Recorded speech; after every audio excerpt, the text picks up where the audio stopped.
हाँ भाई, नमस्कार है साਰਿਆਂ ਨੂੰ। राम राम भाई साहब ने। भाई ऐसे तो शुरू ना हो पाए, जोरदार तालियों की गड़गड़ाहट, और ये तालियां सीधी थैंक यू। हरियाणा से आनी चाहिए एकदम।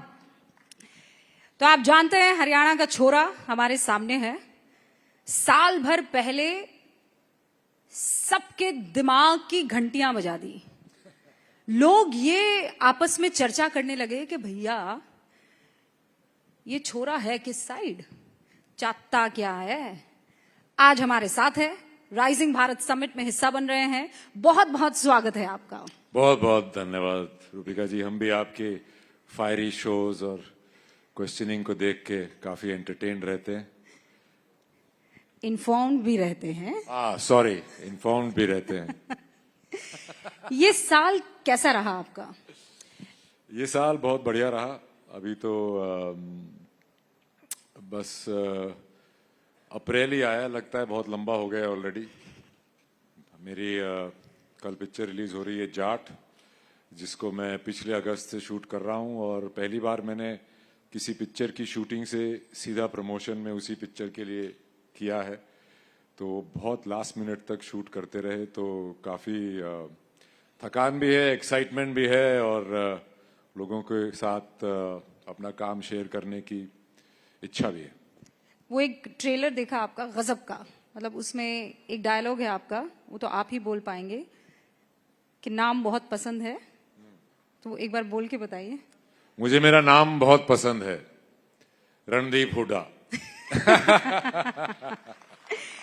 रणदीप हुड्डा अब से कुछ टाइम पहले तक उन एक्टर्स में शुमार थे जिनको जाकर पत्रकारों से बात करना पसंद नहीं था। एक ऐसा एक्टर जो चाहता था कि पर्दे पर मुझे देख लो, समझ लो मेरे किरदार को, दैट्स अबाउट इट। ये बदलाव कैसे आया? रणदीप अब जाने से सोचते नहीं है, यहां जाना है चलो चलेंगे, ये पूछना है चलो पूछो। ये दिल कैसे खुला, किसने खोला? देखिए, हम उन एक्टरों को देख के बड़े हुए थे जो कि हमें पर्दे पे ज़्यादा दिखते थे और उनके बारे में हमें नॉलेज कम होती थी। वो मद्देनज़र रखते हुए मुझे भी हमेशा लगता था कि लोग मेरे कैरेक्टर्स में ज़्यादा बिलीव करेंगे और मेरे ऑन स्क्रीन परफॉर्मेंसेस पे ज़्यादा बिलीव करेंगे जब उन्हें मेरी पर्सनल लाइफ के बारे में कम पता होगा।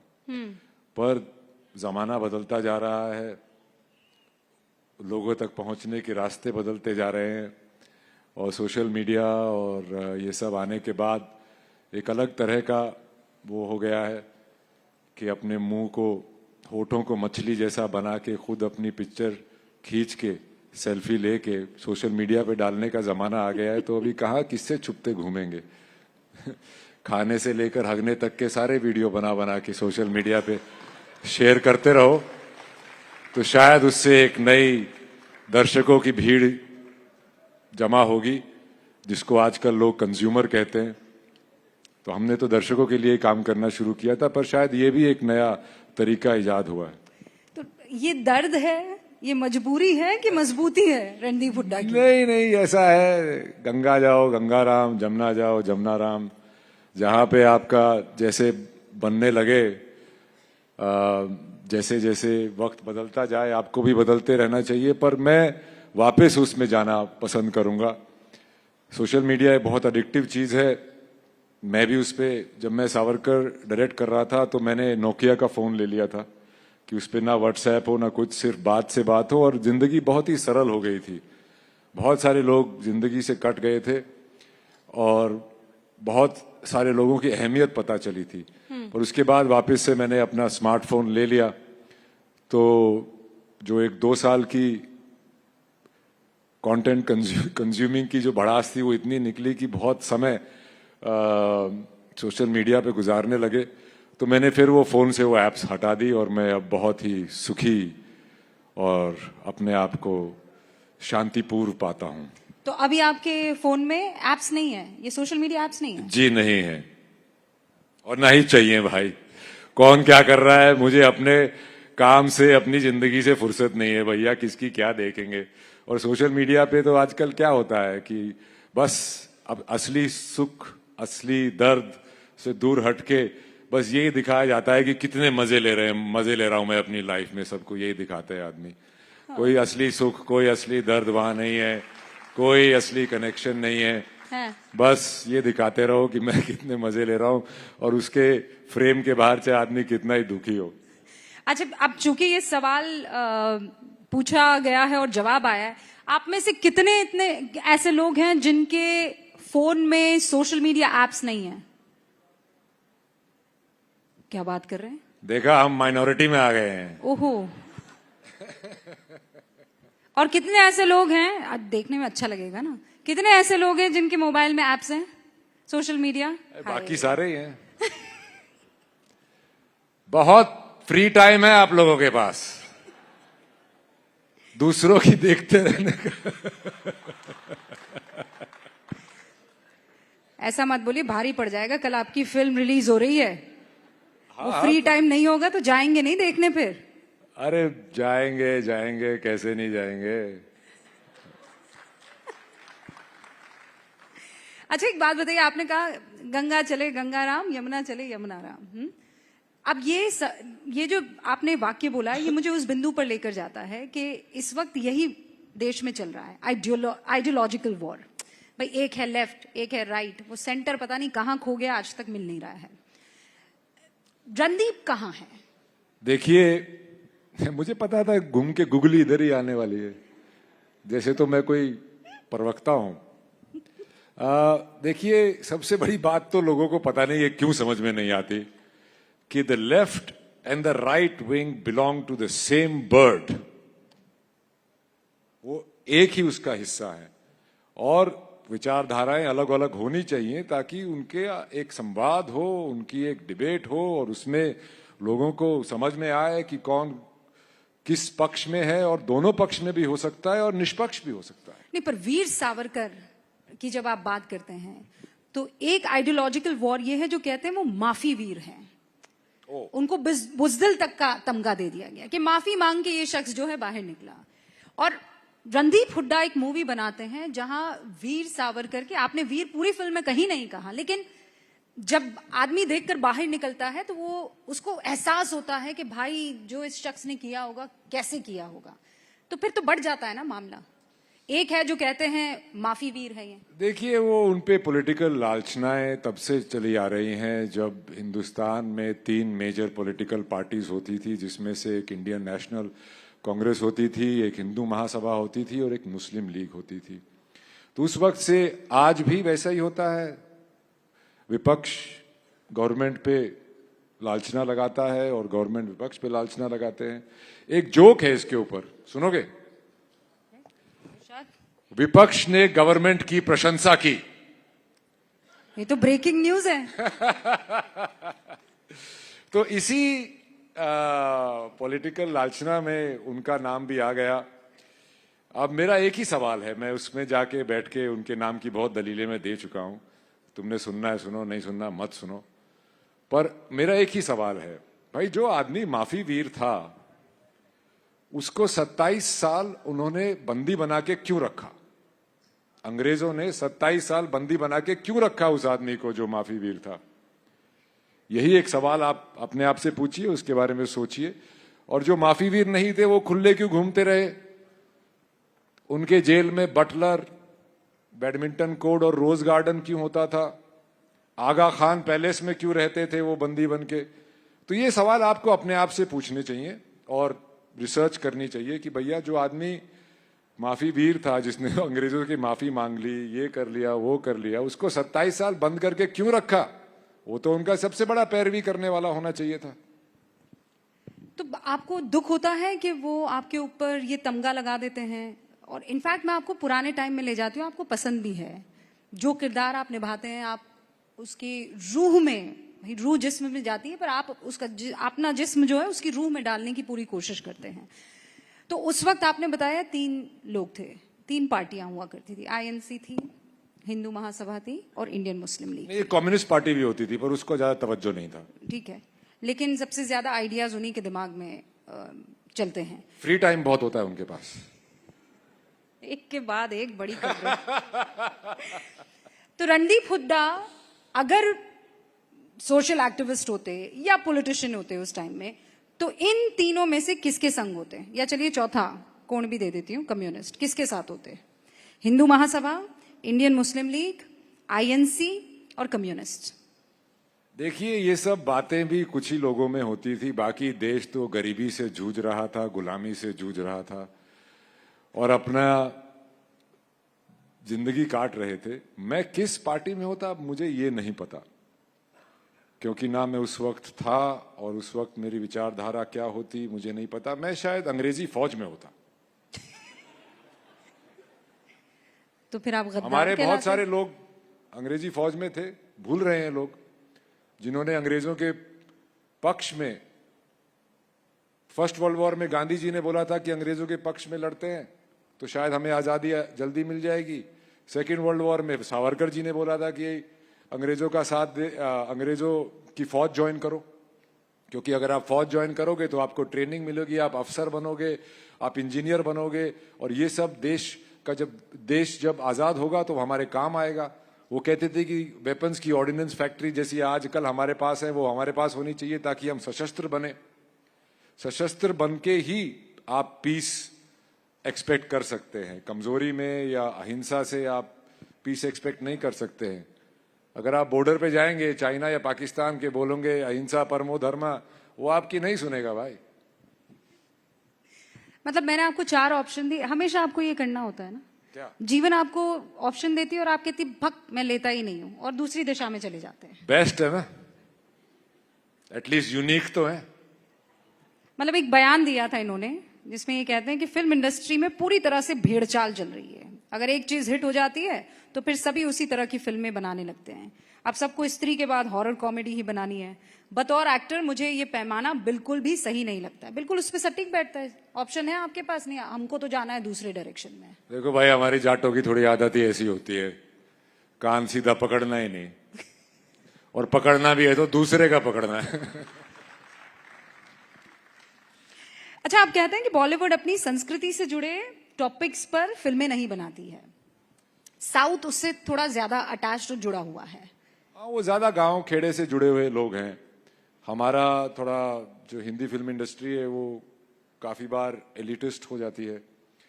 और जैसे मेरे जो डायरेक्टर है गोपीचंद मिलेनिली, जो कि जाट के डायरेक्टर हैं, अब जैसे एक जाट ने जाके एक महाराष्ट्रन सावरकर पे पिक्चर बनाई, ऐसे ही वो तेलुगु का गोपीचंद मिलेनिली जाटों पे पिक्चर बना रहा है।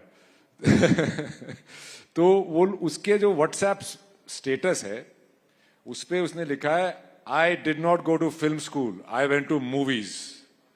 तो जो हमारी एक दर्शकों की पिक्चर देखने की एक परंपरा चली आई है, एक हिस्ट्री है, एक बैकग्राउंड है, तो उन लोगों को उससे जुड़ी हुई ही पिक्चरें बनानी है और वो बहुत ही रूटेड पिक्चरें बनाते हैं। आज भी एक बड़ा विलन होता है, एक हीरो होता है, अत्याचार होता है गांव में, ये सब होता है और उसके ऊपर वो पिक्चरें बनाते हैं। हालांकि वो थोड़ी हाइटेंड करके बनाते हैं, जो कि मेरे ख्याल से सिनेमा की आज डिमांड भी है, क्योंकि जो म्यूटेड चीजें हैं वो ओटीटी पे भी देख सकते हैं। तो जब आप सिनेमा में जाते हैं तो आपको थोड़ा सा लार्जर देन लाइफ दिखना चाहिए, थोड़ा ड्रामा। क्यों? तो वो ड्रामा हमें जाट में देखने वाला है, पर जाट में जाट नहीं है। सबसे बड़ी गुगली तो यही थी। मतलब क्यों? मेरे पास आए, बोले जाट पिक्चर करनी है। मैं तो खड़ा हो गया सीट से, मैं कहा यार बड़े दिनों बाद एक ऐसी बॉल आई है जिसपे तो मतलब बल्ला बिला घुमाए छक्का मार देंगे। उन्होंने मेरे को स्क्रिप्ट सुनाई, वो भी तेलुगु में, बहुत ही इंटरेस्टिंग थी। तेलुगु में भी यार ऐसे साउंड इफेक्ट के साथ पिक्चर सुनाई। तो फिर बोले तुम्हारा रोल राणा तुंगा का है। मैं कहा है, मतलब मैं जाट नहीं प्ले कर रहा हूं। तो उसमें थोड़ी सी, हालांकि स्क्रिप्ट अच्छी थी, सब अच्छा था, तो थोड़ा मुझे लगा यार कहीं गांव में जरा लोग ना बोले यार जाट नाम की पिक्चर में तू जाट नहीं। तो फिर मैंने पेरेंट्स से पूछा, बोले भाई तू तो कलाकार है, तू अगर सावरकर बन सकता है तो राणा कुतुंगा भी बन सकता है, चार्ल्स सोबराज बन सकता है, राजा रवि बन सकता है, तो इसमें क्या प्रॉब्लम है? मैं कहा नहीं जी कोई प्रॉब्लम नहीं है। फिर मैंने अपने स्कूल के व्हाट्सएप ग्रुप में भेजा, तो बोला अरे यार न्यूना चाल है, जाट कौन प्ले कर रहा है? मैं कहा सनी देओल। बोला चल भाई फिर ठीक है, तेरे ते बड्डा एक का जाट है, उड़े वो है सनी देओल।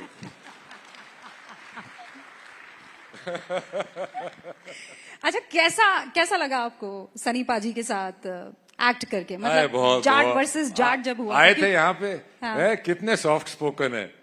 वो 2.5 किलो का हाथ दिखता नहीं है ऐसे, वो सिर्फ स्क्रीन पे दिखता है। बहुत ही सरल सॉफ्ट स्पोकन इंसान है। और उन्होंने, वो कहते हैं कि गदर 1 ने मेरी दुकान बंद कर दी, गदर 2 ने फिर चला दी। उनके साथ क्या क्या हुआ होगा इन 20 सालों में मैं इमेजिन नहीं कर सकता। मेरा तो 20-25 साल का पूरा करियर ही है। उन्होंने कैसे एक डिग्निटी से, एक पेशेंस से वो टाइम काटा है, और वो अपने आप में एक इंस्पिरेशन है, क्योंकि कलाकारों के साथ ऐसा होता रहता है। और जब उनके साथ काम किया तो हम भी अपने हॉस्टल में कवर्ड पे टूथपेस्ट से उनके पोस्टर लगाते थे, और डोले शोले हम भी नापते थे उनके। वही लड़ाई होती है, भाई संजय दत्त की बॉडी बढ़िया है सनी देओल की, तो हमारे यहाँ तो भाई सनी देओल ही चैंपियन था। फिर उनके फादर धर्मपा जी, हमको तो उनमें अपने लोग दिखते थे। पर इतने सॉफ्ट स्पोकन में कहिए कैसे करेंगे, पर जैसे ही एक्शन होता है भाई में माता आ जाती है।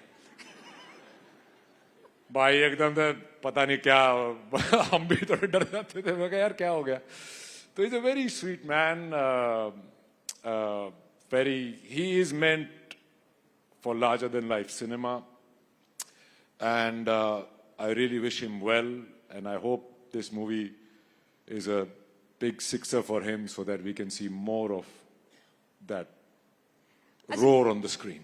लेकिन आपने जब उनके साथ फाइट सीक्वेंस किया होगा तो 2.5 किलो का हाथ आपके ऊपर खूब पड़ा होगा, तो आपने अपना 250 ग्राम का हाथ वाथ उंगली कुछ ऐसा? आपको ये किसने बताया कि मारा 250 ग्राम का है यार? देख ना आपके सनी देओल का पड़ा है ना मारा। अरे सनी पाजी बड़े जाट हैं, तो मैंने कहा उनको थोड़ा, आप इतनी रिस्पेक्ट पे कर रहे थे तो मैंने कहा चलो मेरा भी 250 ग्राम दे दीजिए वहां नहीं पर। नहीं, हम अपना हाथ तोलते नहीं है ज्यादा। नहीं ऐसा कुछ नहीं है। He is such a expert at action, मतलब तुम्हें लगने का तो सवाल ही पैदा नहीं होता। पर जब हम मार रहे थे तो मुझे बड़ा डर लगता था, तो मैं फेस पे मारना था तो यहां मारता था। तो बोले यार मेरे फेस पे मारना, मैं हट जाऊंगा। मैं कहा यार पाजी थोड़ा लगी चल। तो he was very, he had a big bravado about it, and I quite enjoyed working with him, and yeah. अच्छा, आपका इंस्पिरेशन कौन है बॉलीवुड में? यार मैं खुद इंस्पिरेशन बनने की कोशिश कर रहा हूँ। इंस्पिरेशन बहुत है। मैं नसीर साहब के साथ बहुत दिन थिएटर किया, उनकी वर्कशॉप्स की, उनसे सीखा।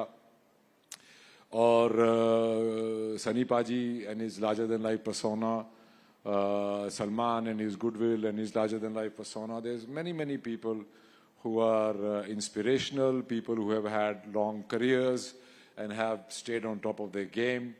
I always believe, like आपने जो पहले ये जो इंटरैक्शन का और सोशल मीडिया का जो सवाल किया था, आज भी आप ये बात नोटिस करिएगा, आज भी हमारे देश में जो बड़े स्टार हैं जिनको हमें देख के लगता है कि ये कुछ भी कर सकते हैं, वो स्टार हैं जो इंटरनेट और सोशल मीडिया के पहले थे। क्योंकि उनको देखने के लिए हमें फिल्मी मैगजीन लेनी पड़ती थी, चित्रहार देखना पड़ता था, आपको पिक्चरें देखनी पड़ती थी, वीडियो कैसेट हायर करना पड़ता था। अब तो आप मुफ्त में बटन दबाओ, किसकी क्या चल रहा है, कौन कितने कपड़े पहने हुआ है, कहाँ गया है, क्या हॉलीडे चल रहा है, क्या सब कुछ पता चल जाता है। तो वो एक इंट्रीग, एक स्टार, वो दूर अंतरिक्ष के जो सितारे थे उनको देखने के लिए आपको एफर्ट करना पड़ता था। तो ये भी एक थॉट है कि क्या उस वक्त के स्टार्स आज भी इतने वो क्यों हैं? क्योंकि हमारे जहन में उनकी एक रेयरिटी थी, उनकी एक स्पेशल वैल्यू थी, वो हर जगह नहीं दिखते थे। तो वही शायद मैं भी उसी को फॉलो करने की कोशिश कर रहा था, पर मरता क्या ना करता। हाँ, क्या करें फिर? हाँ, करना ही पड़ेगा भाई।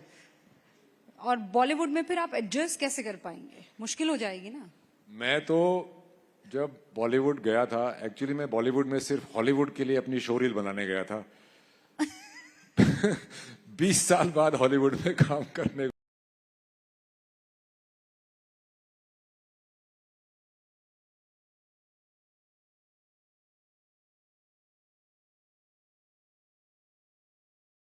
प्रोमोज आते थे, तो मैं अपनी काउच पे बैठा सोचता था कि यार, काउच नहीं, पहले तो नीचे गदेली होती थी, गदेली में बैठ के सोचता था कि मैं कौन सी पिक्चर में फिट होता हूं। तो मैं किसी भी पिक्चर में फिट नहीं हो रहा था जब तक कि मैंने कंपनी नाम की एक पिक्चर का ट्रेलर नहीं देखा जो राम गोपाल वर्मा ने बनाई थी। तो वो देख के मुझे लगा यहां मैं काम कर सकता हूं भाई। फिर कुछ ऐसा इत्तेफाक हुआ कि थिएटर में मेरे को किसी ने देखा, फिर वो भी आए प्ले देखने, और फिर वो मुझे, उन्होंने अपनी फैक्ट्री में एक पिक्चर में विलन का ही रोल ऑफर किया जिसका नाम था एक। वो पिक्चर कभी बनी नहीं, पर उन्हें एक ऐसा विलन चाहिए था जो कि एक अकेला एक साइड हो और पूरी इंडस्ट्री एक साइड हो। पर वो पिक्चर बनी नहीं, और मैं कुछ दिन के बाद उनके पास जाके बोला कि भैया अभी मैं क्या करूं। बोला नहीं नहीं, तुम और कोई काम मत करना, तुम्हें मैं लॉन्च करूंगा। तो ठीक है, मैं कहा घर कैसे चलेगा। तो बोले घर का कितना खर्चा होता है भाई महीने का। तो मैंने बड़ा बड़ा चढ़ा के बोला जी 35,000 रुपए। उन्होंने बोले मेरी 35,000 रुपए की तनख्वाह बांध दी, और 3 साल में 35,000 रुपए की तनख्वाह पे कुछ ना काम करने के लिए मैं लेता रहा। ऐसे ही मेरी लाइफ में काफी ऐसे इत्तेफाक हुए कि मेरे 25 साल के करियर में से 11-12 साल तो मैं एक दिन भी सेट पे नहीं गया हूं। तो सवाल क्या था आपका? बॉलीवुड में एडजस्ट कैसे करते हैं हाँ, तो बॉलीवुड में ऐसे एडजस्ट हुए यार कि अपना एक सोचा कि मुझे ये करना है। और मुझे शुरू में ये भी हुआ कि मैंने डी और रिस्क जैसी पिक्चरें की जो कि थोड़ी सनी पाजी टाइप की पिक्चरें थी। और उसके बाद सबने यही कहा कि एक ही लुक रखो, एक ही जैसा दिखो, एक ही तरह के रोल करो ताकि आपकी एक इमेज बनेगी, उससे ही सितारा बनता है आदमी। मेरे को उस वक्त तक मेरी लाइफ में नसीर साहब तो थे ही, फिर ये डैनियल डे लुइस पुइस ये सब लोग आने लगे। तो मेरे को लगा यार काम तो ये अच्छा है कि हर चीज में आप अलग अलग करो। तो वहां से मैंने अपनी जर्नी शुरू की। और मैं, अगर आप मेरे रोल्स उठा के देख लो, कोई 40-45 पता नहीं कितने मैंने टाइटल्स किए हैं, उसमें से एक दो को छोड़ के आपको मैं किसी में भी एक जैसा नहीं दिखूंगा। मेरी नकल भी, आप रेडियो वेडियो पे नकल उतारते ना लोगों की, मेरी कोई नकल भी नहीं उतारता है, और I take it as a matter of pride. तो मैं बॉलीवुड में अपने अलग अलग रूप और वर्सेटैलिटी को लेके ही एडजस्ट होने की कोशिश कर रहा हूं। हुआ हूं पता नहीं, आगे पता चलेगा। नहीं तो ये तो बॉलीवुड में ही नहीं, आप तो यहाँ स्टेज पर भी देख लीजिए, कभी आप डायरेक्टर होते हैं, कभी आप एक्टर होते हैं, यहाँ पर आप पॉलिटिशियन की तरह बोल रहे हैं। अरे तो अच्छे क्या हैं आप, मतलब दिल के करीब क्या है आपके? मैं अच्छा इंसान बनने की कोशिश करता हूं यार। हाय बाकी हाय, सब चीजें तो हाय हाय। बाकी सब चीजें तो आपके ऊपर लगाई जाती हैं।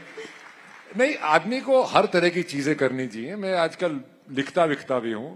एक कलाकार के तौर पे आपकी सिर्फ एक ही कला नहीं होती, आपका एक कलाकार का माइंड सेट होता है। No but what is your ultimate goal, क्या है?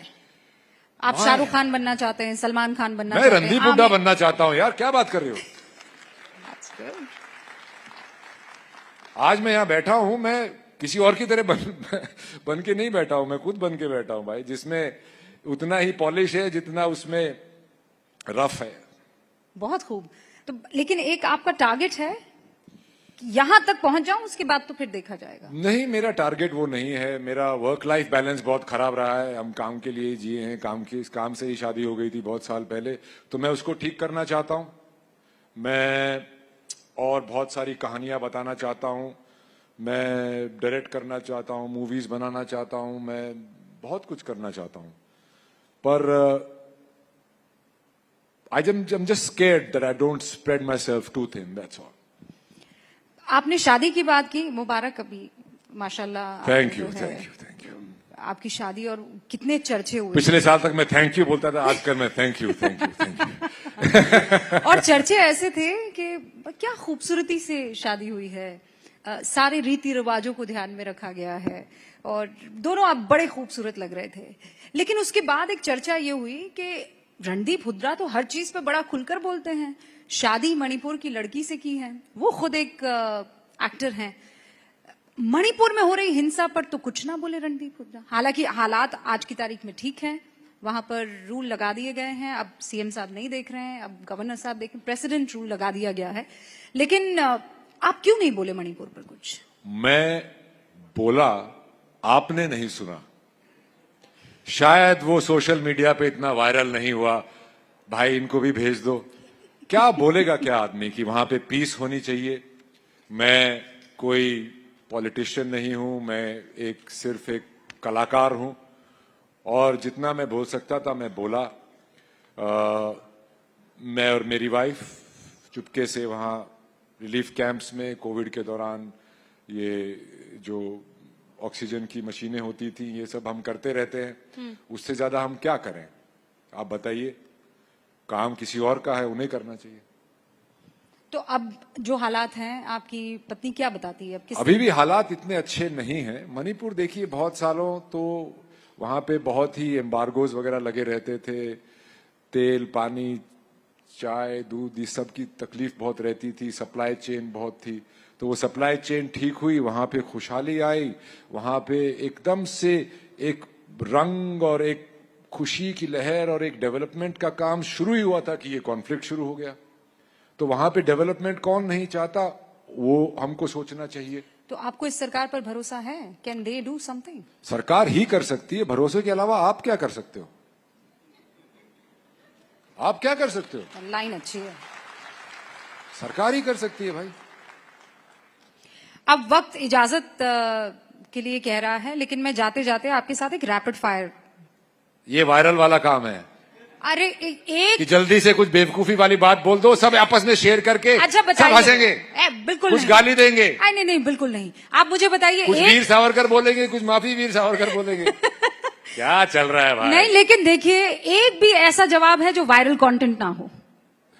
अगर है तो तालियां बजा दीजिए आप सब, है ना? सारे के सारे जो बयान दिए वो वायरल कंटेंट, और कह रहे रैपिड फायर जाएगा वायरल कंटेंट। गलत बात है।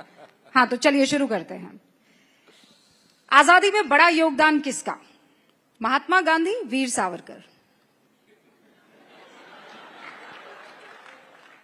दोनों का बहुत था, दोनों का बहुत बड़ा योगदान था। 50-50। आप किस पक्ष में है उसके हिसाब से देखिए। नहीं, मैं तो भारत के पक्ष में हूं। दोनों पक्ष में मैं भारत अच्छा, के इस पे मैं एक बात बोल देता हूं। वायरल मटेरियल 1946 से 1950-52 तक कोई 40-60 देशों को आजादी मिली थी अंग्रेजों से, राइट? वहां पे ना सावरकर थे ना गांधी थे, वो आजादी कैसे मिली?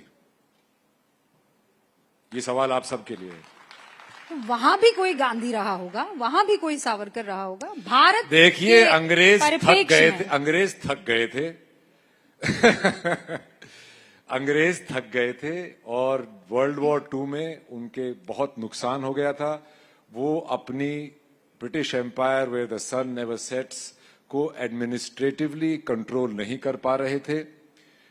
वर्ल्ड वॉर 2 से जितने भी हमारे सैनिक वापस आ रहे थे, जो कि ट्रेंड थे, जो कि सशस्त्र थे और जो शस्त्रों के बारे में ट्रेनिंग जानते थे, वो लोग भी इनका रूल एक्सेप्ट करने को तैयार नहीं थे। जब इन्हें लगा कि बगावत हिंसक हो सकती है, जो कि बहुत पहले हो सकती थी, ये लोग यहां से चले गए। और विभाजन भी देश का सिर्फ हिंदू मुस्लिम पे नहीं हुआ था। ये रैडक्लिफ को जिसको बुलाया था, इनको नहीं पता था, तो पहले कभी आए नहीं थे। विंस्टन चर्चिल ने बहुत ही स्मार्टली ये विभाजन की बात 1945 में ही सोच ली थी, क्योंकि स्टालिन साहब, जैसे अब चाइना कराची में पोर्ट बना रहा है, स्टालिन साहब पोर्ट बना रहे थे। रशिया अफगानिस्तान तक आ चुका था। इंडियन जो कांग्रेस पार्टी थी वो सोशलिज्म की तरफ जा रही थी, तो उन्हें एक बेस चाहिए था एलाइड फोर्सेस को, जो कि पाकिस्तान था। और अगर आप आज पाकिस्तान की हिस्ट्री बना देख लें तो उन्हीं को वेस्ट से इतनी सपोर्ट क्यों मिलती है, वहीं पे वेस्टर्न ट्रूप्स क्यों हैं? Because of the main point जो अभी आप जिक्र कर रहे थे। जी भाई साहब, हिस्ट्री का प्रोफेसर बैठा है मेरे सामने इस वक्त। अरे यार, मैं तो कलाकार ही था, तुमने बना दिया। पूछ पूछ के सवाल मुझे भी याद करके आने रैपिड फायर पड़ते। राउंड था, आपने पूरा एक बढ़िया सा लेक्चर दे दिया। अच्छा, आपकी पसंद क्या है, साउथ की फिल्में कि बॉलीवुड? फिल्में। वाह। पसंदीदा जगह कौन सी है, रोहतक कि मुंबई? गांधी, सावरकर, रोहतक, मुंबई, मतलब क्या बात आप कर रहे हंस हो रहे हैं तो कह रहे हैं कि ये क्या बात हुई? भैया? दोनों है। एक मेरे मिट्टी का घर है, एक मेरी किस्मत का घर है। ब्यूटीफुल। अच्छा, मुझे ये बताइए कि आपको सबसे अच्छा पॉलिटिशियन कौन लगता है? आज की तारीख में तो दो ही हैं, एक विपक्ष है और एक पक्ष है, नरेंद्र मोदी, राहुल गांधी। अरे भाई, शुक्र है आपने ऑप्शन दे दी, Narendra Modi ji. Thank you so much. Thank you, I hope you जोरदार तालियों के साथ एक बार फिर से thank you very much. Thank you Hooda ji का यहाँ राइजिंग भारत समिट में शुक्रिया कीजिए। Thank you so much. Thank you Randeep.